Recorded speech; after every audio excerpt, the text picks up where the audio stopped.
Kailan nila bana manami ang ku godi mistabon nara。今のは私の地元の石垣島の言葉で挨拶しました。さっき石垣から、飛行機で来てこの場に直行してまいりました。ありがとうございま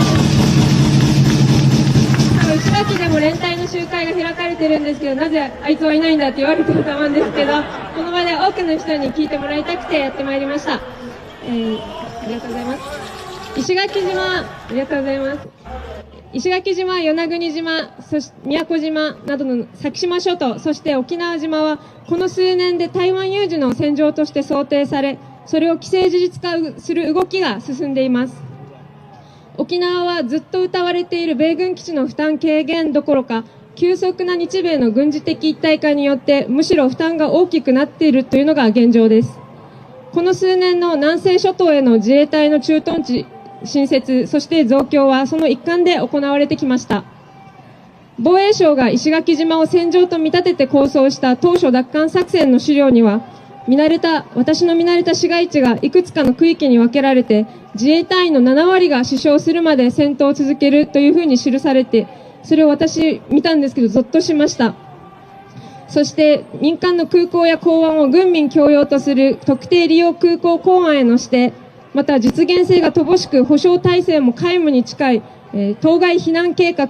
またシェルターの整備なども全国に先行して沖縄では矢継ぎ早に進められています。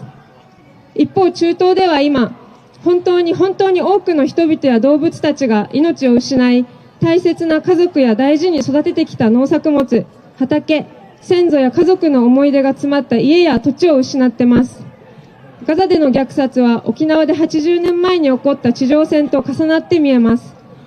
美しい海に囲われた逃げ場のない土地で軍隊は民間人を戦闘に巻き込み、盾にもしながら4人に1人の県民の命を奪いました。ガザも沖縄も非支配の立場にある特定の民族に対する虐殺行為だと考えています。沖縄はかつて琉球国という500年以上続いた国でした。独自の言語と文化があり、法律もあり、主権を持った国でした。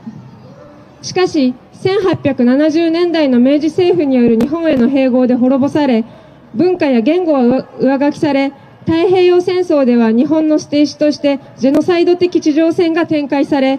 歴史的な建造物や文化財も多くが消失してしまいました。そして、米軍占領期を経た後も軍事植民地状態は続いたまま、現代では再び台湾有事の最前線として差し出されようとしています。私たちの手元に残された琉球の痕跡はそう多くありません。それでも残されたものを継承して再び希望の種を育んでいるところです。私は琉球の先住民族として先代たちの無念を忘れません。そして希望も捨てません。これ以上何も奪わせない。沖縄だけでなく世界中の誰の尊厳も奪ってはならないのです。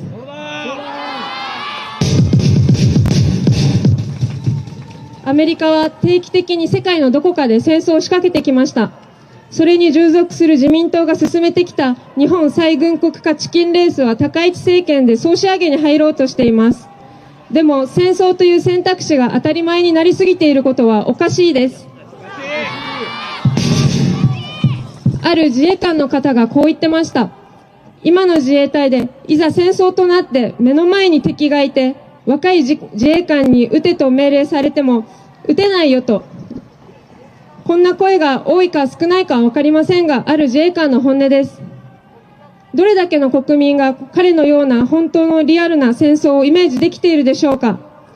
犠牲になるのはこの国に暮らす一般市民、最前線に押し出される自衛官、